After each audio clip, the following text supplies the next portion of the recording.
r/AskReddit by Redmond Dts. What's the craziest thing you've seen someone do on a plane? A woman had a proper panic attack about flying. The cabin crew moved her to the front, 2 seats from me. They couldn't calm her down, so they asked if anyone on the plane could help. A man stood up and said he was a hypnotist, so they sat him next to me and he tried to put her in a trance. I sat there for an hour next to a man continuously whispering into the ear of a sobbing woman. It was very odd. I was on a flight from Atlanta to Fort Lauderdale, and we hit terrible turbulence, like the worst I've ever been through, and I have flown a lot. Someone had a pet cat sat behind me that started screaming and wouldn't stop, and then this young guy in front of me started violently throwing up into a buff bag, which made another woman start to puke too. At that point I learned I was seated in a circle of a Black Baptist choir, and I was all of a sudden in a prayer huddle with these complete strangers holding hands, while someone was hanging onto the shoulders of the puking guy, and the cat was screaming. Was a hell of a ride. Had to have another prayer when we landed too, but I really just wanted a drink. Some kid was kicking my wife's seat. She turned around and politely asked him to please stop. The kid's father was sitting next to him and, out of some motivation I do not understand, encouraged him aloud to keep kicking her seat. Seriously unhinged. I called the flight attendant and asked if we could move seats. Luckily there was space. Whilst in India, I asked a local chemist if he could give me something that might make my 10-hour flight home more enjoyable. I said I'd like to be completely out of it for the duration. What I really meant is, I'd like to be asleep, however my choice of words were perhaps poor and badly translated. He gave me a small tablet to take 1 hour before the flight, which I did. For the next 16 hours, I had the most intense hallucinogenic trip I have ever encountered in my entire life. I used to fly as a solo child often, and talked a lot as a kid. One time an old man, who I'd been talking at for some time during the flight, gently put his hand on my forearm and calmly said to me, "If you don't stop talking right now, I'm gonna take you into that bathroom over there and beat the shit out of you." I did the mouth ziplock and throw away the key move, and that was that. Genuinely, it's one of the funniest things that's ever happened to me. Whoever that now probably dead old man in the 90s was, is kind of my hero at this point of my life. Opened a crate of chickens that were in the aisle. Remote Nepal back in the 1980s. No idea if they got all the chickens back. Chickens on a plane was less successful in the theaters for some reason. Get Seth Green on the phone. I'd totally watch a robot chicken remake of Snakes on a Plane. Once watched a guy try to open the emergency exit because he thought it was the bathroom. Flight attendants were not amused. Dumbest.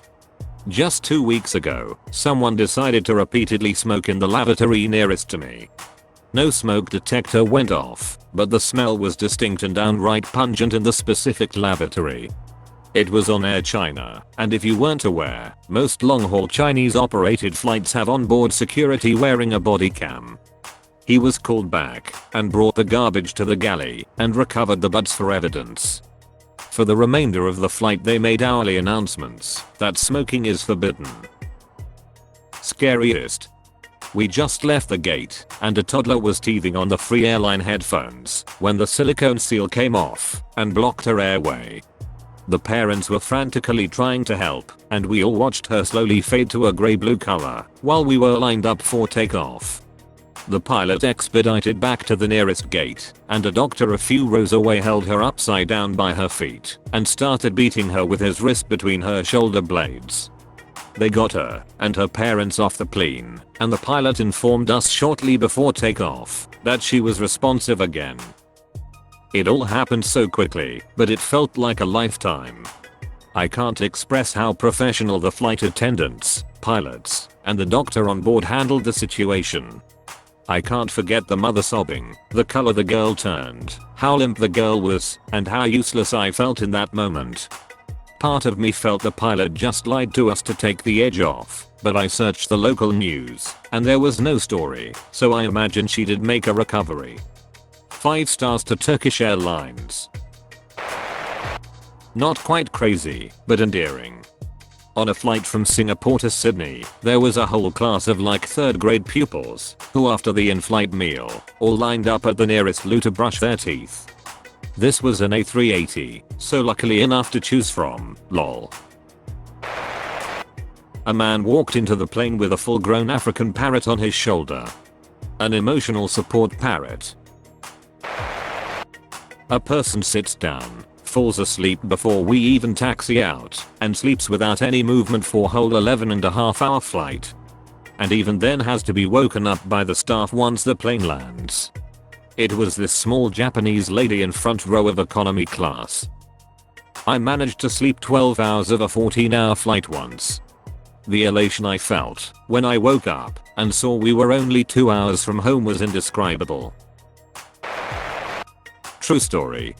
Thankfully I don't have an answer to this question, because I took the day off work on the morning of Tuesday, September 11th, 2001.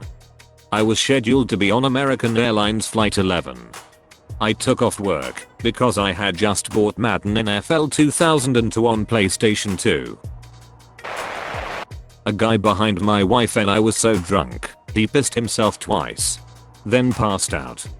Then when the flight attendants woke him up before we started our descent so that he could buckle in, he kept trying to get up. They yelled at him to sit down. He eventually got up, whipped it out, and started peeing in his row. Luckily we had moved to different open seats. On a flight from Los Angeles to Sydney, a man next to me watched the Nicolas Cage film Bangkok Dangerous 3 times in a row. This was not a case of the film restarting on a screen after finishing automatically, it was on a laptop, and he had to restart it each time. I avoided speaking to this clearly deranged man for the entirety of the 14-hour flight.